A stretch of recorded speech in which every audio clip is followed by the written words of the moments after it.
सभी राष्ट्रवादी बहनों, भाइयों तथा नौजवान साथियों का स्वागत है, वंदन है, अभिनंदन है। दोस्तों, एक बहुत पुराना गीत है, उसकी एक लाइन सुनाते हैं जो अपने समय का बड़ा मशहूर गीत था। वो था, जो हमने दास्तां अपनी सुनाई, आप क्यों रोए। इसमें हम कहने की बात यह है दोस्तों कि पाकिस्तान भले ही हमारा दुश्मन है, किंतु है हमारा पड़ोसी, और बल्कि हमारा अंश है वो, जो आज से 75 साल पहले हमसे जुदा हो गया था। लेकिन सवाल ये है कि इस भारत और पाकिस्तान के जंग हो या मोहब्बत, इसके बीच अमेरिका के ये डोनाल्ड ट्रंप कहाँ से आ जाते हैं, और उधर शी जिनपिंग जो है सो लड़के के फूफा की तरह मुंह फुला कर बैठे हुए हैं। क्यों भाई, क्या मतलब है? हुआ कुछ ये है दोस्तों कि 9 तारीख में जो भारत ने हमला किया, उसमें मेन बात तो भारत ने पाकिस्तान के 9 या 12 लगभग या ये एयर बेस उड़ा दिए, ध्वस्त कर दिए, जिसमें कि 3 से 5 फुट तक के गड्ढे हो गए हैं। वो किसी काम के लायक नहीं बचा। अब पाकिस्तान के जंगी जहाज, उन्हें अपनी उड़ान भरने में ही कठिनाई होगी। लेकिन हुआ ये दोस्तों कि ये जो मिसाइलें दागी गईं राफेल विमान से, ऐसा कहा जाता है कि उसमें से एक ब्रह्मोस मिसाइल बगल की पहाड़ी में बनी हुई एक सुरंग में घुस गई, और उसके कुछ देर बाद वहाँ के निवासियों ने, बल्कि काफ़ी दूर तक के लोगों ने भूकंप का झटका महसूस किया, और उसे जब नापा गया तो वो 4.5 से लेकर 5 रिक्टर स्केल पर था, मतलब रिकॉर्ड किया गया। साथ ही आसमान में, जो कि खुला आसमान था, अचानक न जाने कहाँ से कुछ बादल घिर आए। क्योंकि इनको, वहाँ के प्राइम मिनिस्टर को तो मालूम थी एक बात, यानी शहबाज शरीफ को तो मालूम नहीं था कि हमारा एटम बम कहाँ छिपाया हुआ है। तो वो एक्चुअली उस दोस्तों, शहबाज शरीफ को तो ये मालूम था कि वो जो हवाई पट्टी है, जिसे नूर खान एयरबेस कहते हैं, उससे सटी पहाड़ियों की ज़मीन के काफ़ी नीचे गहराई में पाकिस्तान का एटम बम का स्टोर रूम है, वहीं वो सुरक्षित रखे गए हैं। ब्रह्मोस मिसाइल का जाना और उसके बाद भूकंप का होना, ये बताता है कि ब्रह्मोस मिसाइल या वो सुरंग काफ़ी अंदर तक जाती थी, जिसमें काफ़ी अंदर में जाके जब ब्रह्मोस मिसाइल फटा तो उससे वो परमाणु बम का जो जखीरा था वो भी प्रभावित हुआ, और ऐसा लगता है कि वो सारे बम जो हैं डिफ्यूज़ कर गए, सारा कुछ बेकार हो गया। उसमें से कुछ जो रेडिएशंस निकले, जिसके कारण धरती कांपी और लोगों ने भूकंप का झटका महसूस किया। यह बात पाकिस्तान के प्राइम मिनिस्टर ने अमेरिका के डोनाल्ड ट्रंप को बताया। इस बात को सुनते ही डोनाल्ड ट्रंप कुर्सी छोड़कर खड़े हो गए। It was so stunning to him. उसके बाद जो भी ज़रूरी होता है वो फ़ोन किया गया उसके बाद अमेरिका का एक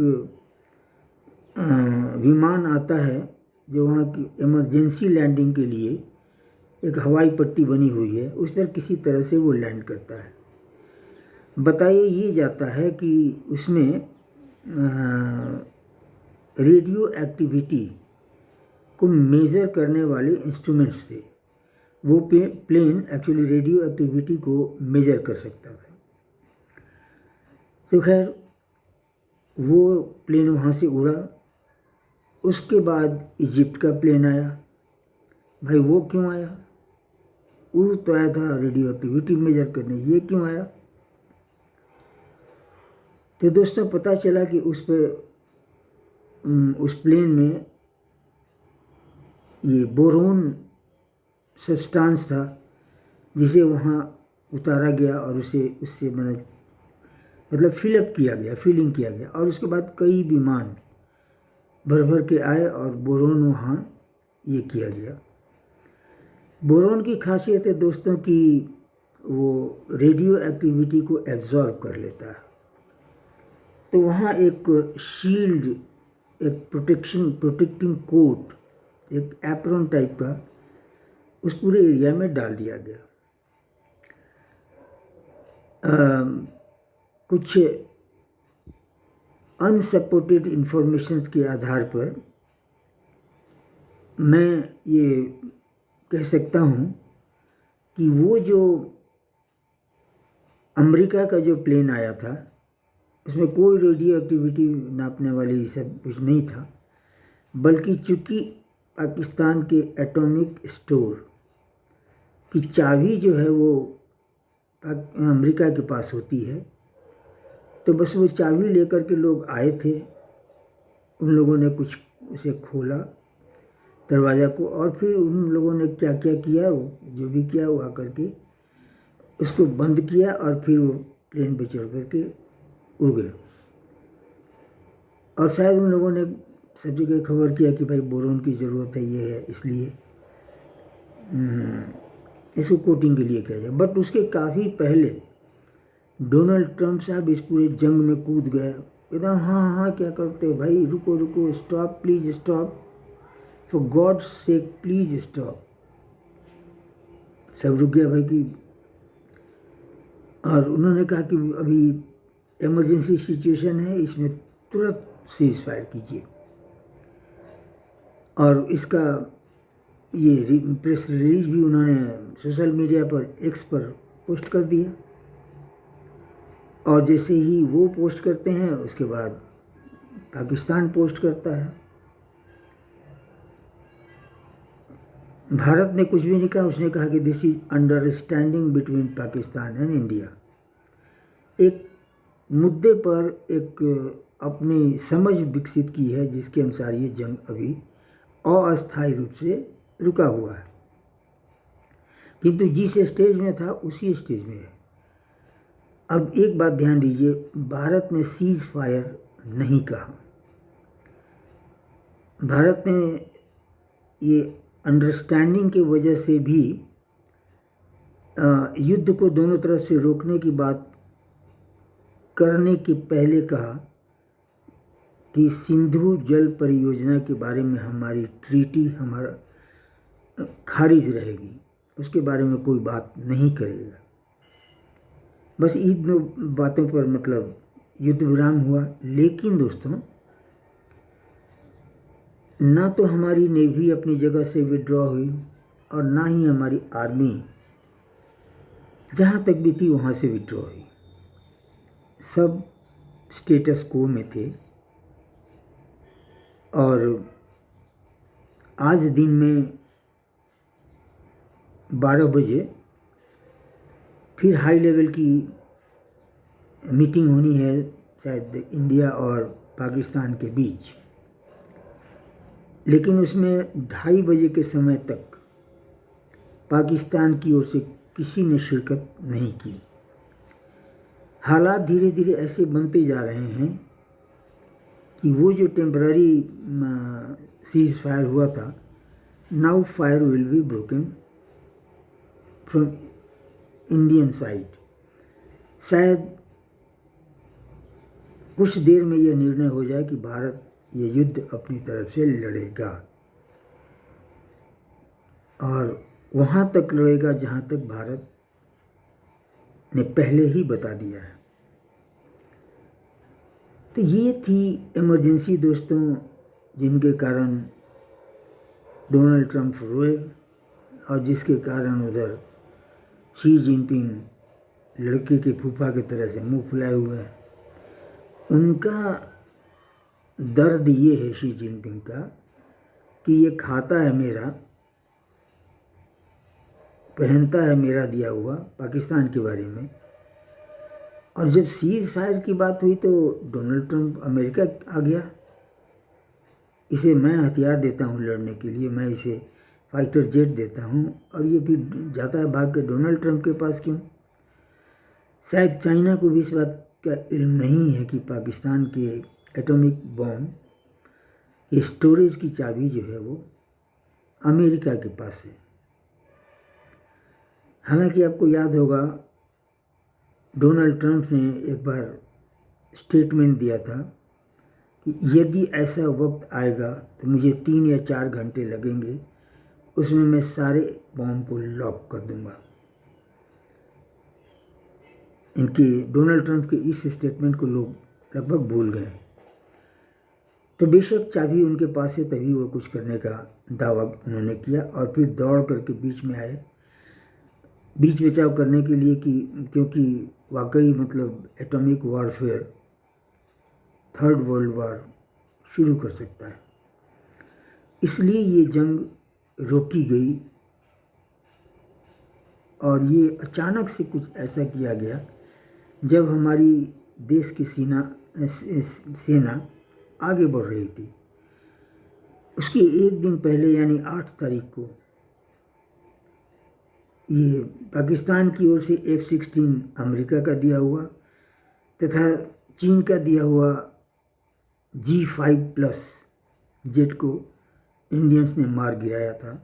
फिर दोनों एक बार दोबारा उड़ाया गया, फिर हमारे इंडियन साइड से उसे मार गिराया गया। उसके बाद जितने भी ड्रोन तथा जितनी भी मिसाइलें पाकिस्तान ने छोड़ी, इंडिया के defence system air defence system ने उन सब को ध्वस्त कर दिया। और हमारी सेना ने पाकिस्तान के एयर डिफेंस, जिसका नाम है HQ-9 और समथिंग, कुछ लोग मजाक में इसे हक्का 9 भी कहते हैं, यानी 9 शॉर्ट फॉर्म में हक्का नूडल भी कहते हैं। तो ये तो खैर मजाक की बात हुई, लेकिन वो बिल्कुल नहीं चला, ध्वस्त हो गया। अब और अगले दिन 9 तारीख को हमारी सेना ने सारे के सारे वो एयरबेस उड़ा दिए, 1 या 2 एयरबेस छोड़ करके, और जो कुछ इमरजेंसी लैंडिंग के लिए थे उनको छोड़ करके। दोस्तों, अब ये हालात यहाँ पहुँच गए थे कि अब हम अगर हमला करेंगे तो उसके पास अगर तोप भी है तो चाइना का दिया हुआ है, फाइटर जेट भी है तो वो मार गिराया जा चुका है, डिफीटेड है, हारा हुआ है, और एयर डिफेंस सिस्टम है नहीं। तो हमारे वायुयान को उड़ता हुआ देखेगा भी पर कुछ कर नहीं पाएगा। और अगर इस सिचुएशन में हम आर्मी, एयर और नेवी तीनों तरफ से अटैक करें तो सीधा पाकिस्तान पर विजय हासिल हो जाएगी। ये बात और है कि पाकिस्तान कई खंडों में टूट जाएगा, लेकिन एक और बहुत मज़ेदार बात ये है कि इसमें चाइना का मार्केट ज़ीरो हो गया, क्योंकि उसका एयर डिफेंस सिस्टम तथा 5G+ फाइटर जेट को इंडिया ने मार गिराया।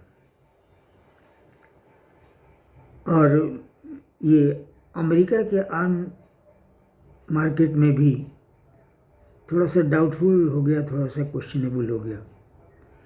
और रूस का जो S-400 है बुलंद साबित हुआ और फ्रांस का राफेल बुलंद साबित हुआ। दोस्तों, ये बातें निश्चित रूप से आयुध बाजार यानी आर्म्स मार्केट को प्रभावित करेंगी, जिसमें चीन और अमेरिका लूजर हैं और फ्रांस तथा रूस विनर हैं। खैर, अभी हम वहाँ खड़े हैं जहाँ की युद्ध विराम घोषित हो चुका है और हम पाकिस्तान के रिस्पॉन्स का इंतज़ार कर रहे हैं। देखिए क्या होता है। दोस्तों, यहाँ तक साथ देने के लिए आपका बहुत बहुत आभार, धन्यवाद, नमस्कार, प्रणाम।